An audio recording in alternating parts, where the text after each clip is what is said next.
የሙሴቬኒ ሰባተኛ የስልጣን ዘመንና ዩጋንዳ መስቀለኛ መንገድ ላይ የዩጋንዳው ፕሬዝዳንት ዩሪ ሙሴቬኒ ባለፈው ማክሰኞ ሰባተኛ ተከታታይ የስልጣን ዘመናቸውን የሚያስጀምራቸውን ቃለ መሐላ ፈጽመዋል። የበርካታ ምስራቅ አፍሪካውያን የፖለቲካ መሪዎች በጦር ከታመሰች ሀገር በወታደራዊ መለዮ የተገለጡት ሰው እንደምን አራት አስርት ዓመታትን በስልጣን ላይ ቆዩ፣ ዩጋንዳን እስከ የት አንስተው እየታደረሱ ሲሉ ይጠይቃሉ። ካምፓላ በደመቀ ስነ ስርዓት ያከበረችላቸው የፕሬዝዳንት በዓለ ሲመት የእርሳቸውን ቀጠናዊ የዲፕሎማሲ ተሰሚነት ያሳየ እንደነበር ከፍ ብሎ ተደምጧል። የኮንጎ ዲሞክራቲክ ሪፐብሊክ ፕሬዝዳንት ፌሊክስ ቲሼሴኬዴ፣ የታንዛኒያው ሳማያ ስሉህ ሐሰን፣ የናይጄሪያው ቦላ ቲኑቡ እና የቀድሞ ኬንያ ፕሬዝዳንት ኡሁሩ ኬንያታን ጨምሮም በርካታ ቀጠናዊ መሪዎች ወደ ዩጋንዳ መዲና ካምፓላ ከተጓዙ የሀገር መሪዎችና የቀጠናው ተጽዕኖ ፈጣሪ ፖለቲከኞች ተጠቃሾች ናቸው። ሙሴቬኒ በጥር ወር በተካሄደውና የተቃዋሚዎች መታሰርና ማስፈራራት በነበረበት ድባብ 72 በመቶ ያህል ድምፅ በማግኘት ቢያሸንፉም ብዙዎች የ81 ዓመቱ መሪ ወደ ስልጣን ዘመናቸው ማክተሚያ እየተቃረቡ መሆኑን ያምናሉ።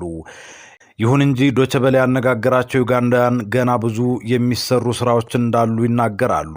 የካምፓላ ነዋሪው አዶልፍ ሞባይኔ በአጠቃላይ ይሁን በዩጋንዳ ሰላም አለ። ሰላም ሲኖር ደግሞ የኢኮኖሚ እንቅስቃሴዎች የማደግና የመስፋፋት ዝንባሌ ያላቸው። የኢኮኖሚ እድገትና የወጣቱ ትውልድ ዕጣ ፈንታ አብዛኛዎቹ ዩጋንዳውያን በሙሴቬኒ አገዛዝ ስር ዩጋንዳ ከፍተኛ የፖለቲካ መረጋጋትና የኢኮኖሚ እድገት እንዳስመዘገበች ይስማማሉ። እንደ ዓለም ባንክ መረጃ የዩጋንዳ አጠቃላይ የሀገር ውስጥ ምርት እድገት በጎርጎሮሳውያን 2024 ከ6% በላይ የነበረ ሲሆን በ1986 ከነበረበት 3.9 ቢሊዮን ዶላር በ2024 ወደ 53.9 ቢሊዮን ዶላር አድጓል። ነገር ግን የህዝብ ቁጥሩን በዚያው ልክ ማደጉ ነው የሚነገረው። በተጠቀሰው ዓመት ዩጋንዳ ከነበራት ከ15.5 ሚሊዮን የህዝብ ቁጥር ወደ 50 ሚሊዮን አድጓል። አሃዙ እንደሚያሳየው አማካኝ ዕድሜው 17 ዓመት የሆነም የዓለማችንን ትንሹን ወጣት ህዝብ የፈጠረ ቢሆንም ስራ አጥነት ግን የሀገሪቱ ዋነኛ ስጋት መሆኑን ነው የሚነሳው። ጋዜጠኛ ሮበርት ኪራቦ በካምፓላ ያለውን ሁኔታ ሲገልጽ እንዲህ ይላል። በጣም ግዙፍ የህዝብ ቁጥር አለን። አብዛኛው ወጣት ነው። ከነዚህም ውስጥ በርካቶች ስራ አጥ ናቸው። ይህ ደግሞ የሚፈነዳ ቦምብ ነው። የኢኮኖሚ ባለሙያዋና የቀድሞ የፓርላማ አባሏ አግነስ አቲምፒያ በበኩላቸው ህዝቡ በተግባር የሚታይ ለውጥ እንደሚፈልግ ይናገራሉ። ዩጋንዳውያን ተጠያቂነትን ማየት ይፈልጋሉ። ኢኮኖሚው እያደገ መሆኑን እየሰሙ ነው። ነገር ግን ህዝባችን አሁን ያንን እድገት በተግባር ሊሰማ ይፈልጋል። ፕሬዚዳንት ሙሴቬኒ በበዓለ ሲመታቸው ወቅት ባደረጉት ንግግር የሀብት ፈጠራን፣ የጸረ ሙስና ጥረቶችን እና መሰረተ ልማትን እንደሚያሻሽሉ ቃል በመግባት የምስራቅ አፍሪካውያን እንዲተባበሩ ጥሪ አቅርበዋል። ፕሬዚዳንት ዩሪ ሙሴቬኒ ድምፅ ዩጋንዳውያን ቤተሰቦች ሁሉ በአራቱም ዘርፎች ወይም ገንዘብ፣ ኢኮኖሚ እንዲቀላቀሉና እዚህ ከእህት የአፍሪካ ሀገራት የመጡ ወደ 2 ሚሊዮን የሚጠጉ ስደተኞቻችን ሁሉ ጋር ስራ የሚያገኙበት በርካታ ዕድል ይፈጠራል። ይህ የፕሬዝዳንቱ ንግግር በእርግጥ በካምፓላ ጎዳናዎች ላይ የተለያየ ስሜት ፈጥሯል። ዴቪድ ሴኬምፔ የተባሉ ፓስተር በፕሬዝዳንት ሙሴቬኒ ላይ ትልቅ እምነት አለን፣ ያለንን ህልምም ያሳካልናል ሲሉ እምነታቸውን ጥለውባቸዋል።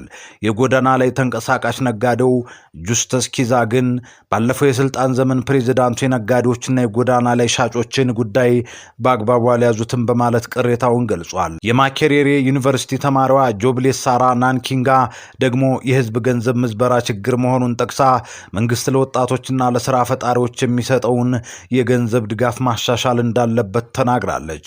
የፖለቲካው ድባብ መክረር፣ በሌላ በኩል የሰብአዊ መብት ተሟጋች ቡድኖች በዩጋንዳ ያለው የሲቪክ ምህዳር እየጠበበ እና የፖለቲካ ጭቆና እየጨመረ መምጣቱን ያስጠነቅቃሉ። የተቃዋሚ መሪው ቦቢ ዋይን በምርጫ ወቅት የደረሰባቸውን እንግልትና መሰደድ እንደ ማሳያ ያነሳሉ። አንጋፋው ፖለቲከኛ ኪዛ ቤልሲጌም በእስር ላይ ናቸው። ምሁሩ አዶልፍ ሞባይኔ ይህንን ሲያብራሩ እንዲህ ይላሉ። ባለፉት 15 ዓመታት ውስጥ ሰዎች የመንግስትን እንቅስቃሴዎችና ፕሮግራሞች በግልጽ የሚተቹበት ምህዳር እየጠበበ ለተቃራኒ አመለካከቶች ያለው መቻቻል እየቀነሰ የመጣ ይመስለኛል ብለዋል። አሁን ጥያቄው ፕሬዝዳንቱ የሆነ ጊዜ ላይ ማን ሊተካቸው ይችላል የሚለውም ጎልቶ ይሰማል። የሙሴቬኒ ተተኪ ማን ይሆናል? የሙሴቬኒ የስልጣን ዘመን እስከ 2031 የሚቆይ ቢሆንም እስካሁኑ በይፋ ተተኪ አልሰየሙም።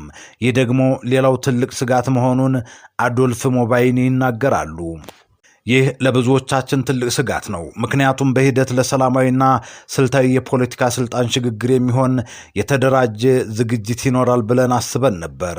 የሙሴቬኒ ልጅ ጀነራል ሙሆዚ ካይኔሩግባ እንደ እጩ ተፎካካሪ ቢታዩም የእርሳቸው የፊት ለፊት ግጭት ባህሪ ከሙሴቬኒ ማራኪ ፖለቲካ ባህሪ ጋር እንደሚቃረን ነው የሚነገረው። አግነስ አቲማምፒያ ግን ሀገሪቱ ከግለሰቦች አምልኮ መውጣት አለባት ብለው ያምናሉ።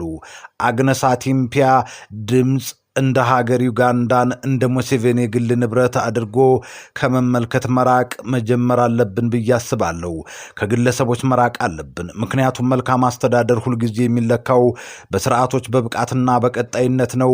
የቀድሞውን የኢዲ አሚን ዳዳ የሚልተን ኦቦቴን ዘመን ሁከት ያሳለፉት ሄነሪ ባጉማ ሙሴቬኒ ለነገ የተሻለ ታሪክ ለማስቀመጥ የተቻለውን ሁሉ አድርጓል፣ እኛ ግን ተርፈናል ቢሉም አዶልፍ ሞባይኒ ግን ለወደፊቱ የሚከተለውን ጠንካራ ማስጠንቀቂያ በመስጠት ይደመድማሉ።